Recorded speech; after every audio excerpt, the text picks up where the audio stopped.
Sidang Nikita Mirzani kembali lagi ricuh dengan penuh kejutan dan banyak sekali drama-drama di dalam persidangan yang tidak pernah habis sampai hari ini.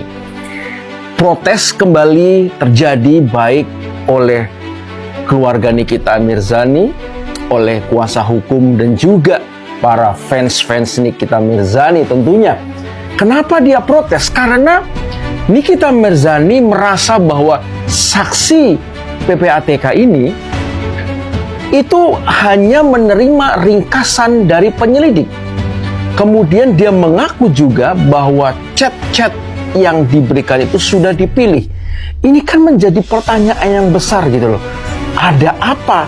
Apakah hal-hal yang meringankan tuntutan Nikita Mirzani itu dihilangkan sehingga yang dimunculkan hanya kelemahan, hanya sesuatu yang memberatkan Nikita? Ini kita menjadi berpikir dan menjadi gila kalau mengirit ini gitu ya. Dan Nikita sempat bilang atau menuduh daripada saksi ahli bahwa dia berbohong kepada di muka hakim, sampai akhirnya si saksi ini minta pulang, guys. Saya nggak tahu kenapa dia minta izin pulang. Apakah dia mulai terpojok?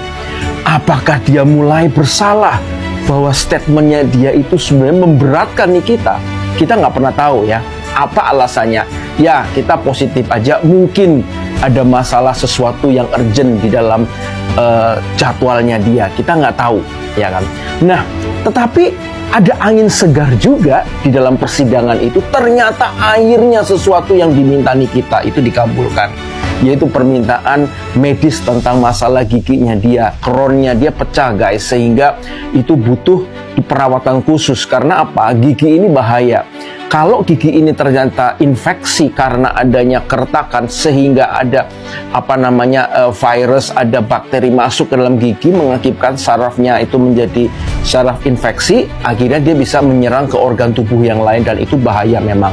Dan ya, terima kasih Pak Hakim sudah menyetujui walaupun masih ada persyaratan tentang medis. Saya pikir Nikita Mirzani dengan kuasa hukumnya bisa menyertakan untuk surat medical itu ya, surat daripada medis itu ya. Saya pikir itu nggak ada masalah. Nah, kemudian ada sebuah pertanyaan yang sekarang kita mesti harus jawab.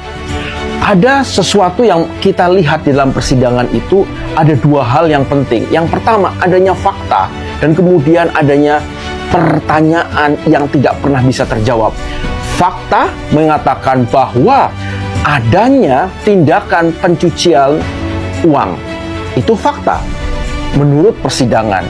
Dan menurut fakta juga bahwa saksi ahli mengatakan ada terindikasi Nikita Mirzani melakukan TPPU. Tetapi sebuah pertanyaan muncul, pertanyaan yang sangat besar muncul kembali di tengah-tengah masyarakat, yaitu adalah kenapa chat yang lain kok tidak ditampilkan? Kenapa chat-chat itu dipilih-pilih?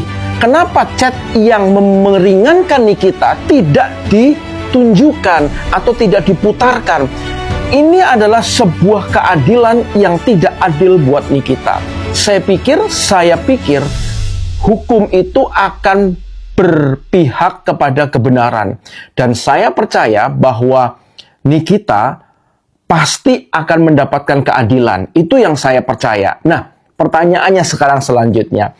Seandainya kita ini, guys, kalian semua jadi hakim, apa yang akan kalian lakukan? Apa yang akan kalian lontarkan di depan para saksi JPU maupun Nikita Mirzani? Coba drop komen lu ya. Kita discuss di kolom komen. Thank you, guys. Tetap semangat pagi hari ini dan selalu berpikir yang cerdas. Cheerio, thank you.